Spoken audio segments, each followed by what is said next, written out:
March 21ನೇ ತಾರೀಕು ಅಂದರೆ ಕಳೆದ ಅಧಿವೇಶನ ಕೊನೆಯ ದಿನದಲ್ಲಿ ಆ ಕೆಲವೊಂದು ಘಟನೆ ಏನಾಯಿತು ಅದರ ಸಂವಿಧಾನ ಪೀಠಕ್ಕೆ ಅಗೌರವ ತೋರಿಸೋ ಕಾರಣ ನಾವು ಕ್ರಮವನ್ನು ತಗೊಂಡಿದ್ದೆವು. ಇದೀಗ ಮೊನ್ನೆಗೆ 2 ತಿಂಗಳು ಆಗಿದೆ. ಈ ಸಂದರ್ಭದಲ್ಲಿ ಎಲ್ಲ ಶಾಸಕರು ಆ ಘಟನೆಗೆ ಆ ಒಂದು ವಿಷಾದ ವ್ಯಕ್ತಪಡಿಸಿದ್ದಾರೆ. ಆ ಒಂದು ಗಲಿಗೆಲೆ ಆ ರೀತಿ ಆಗಿದೆ ಹೊರತು ಅದು ಉದ್ದೇಶಪೂರ್ವಕವಾಗಿ ನಾವು ಅದು ಅಗೌರವ ತೋರಿಸಿಲ್ಲ ಅಂತ ಕೂಡ ಅವರು ಹೇಳಿದ್ದಾರೆ. ಅದೇ ರೀತಿ ಪ್ರತಿಪಕ್ಷದ ನಾಯಕರಾಗಿರುವಂತಹ ಅಶೋಕ್ ಅವರು ಕೂಡ ಈ ಬಗ್ಗೆ ನನ್ನನ್ನು ಹಲವು ಬಾರಿ ಸಂಪರ್ಕಿಸಿ ಅವರು ಕೂಡ ಎಲ್ಲರ ಬಗ್ಗೆ ಪತ್ರ ಕೊಟ್ಟು ಆದ ಘಟನೆಗೆ ನಾವು ವಿಷಾದ ವ್ಯಕ್ತಪಡಿಸ್ತೇವೆ ಮತ್ತು ಇನ್ನು ಮುಂದೆ ಈ ರೀತಿ ಮರುಕಳಿಸಿದ್ದಕ್ಕೂ ನಾವು ಅದನ್ನು ನೋಡಿಕೊಳ್ತೇವೆ. ಶಾಸಕ ತಮ್ಮ ಕೆಲಸ ಮಾಡಲಿಕ್ಕೆ ಅನುಗುಣವಾಗಿ ಅದನ್ನು ಪುನಃ ಪರಿಶೀಲಿಸಬೇಕಂದೇಳಿ ಮನವಿ ಕೂಡ ಸಲ್ಲಿಸಿದರು ಹಿಂದಿನಿಂದಲೂ ಕೂಡ.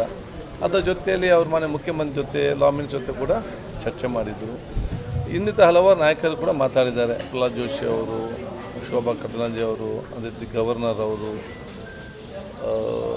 ನಮ್ಮ ಸುರೇಶ್ ಕುಮಾರ್ ಅವರು, ಇಂಥ ಹಲವು ಹಿರಿಯ ನಾಯಕರು ಕೂಡ ಚರ್ಚೆ ಎಲ್ಲ ಕಳೆದ 2 ತಿಂಗಳಿಂದ ಮಾತಾಡ್ತಾ ಇದ್ದರು.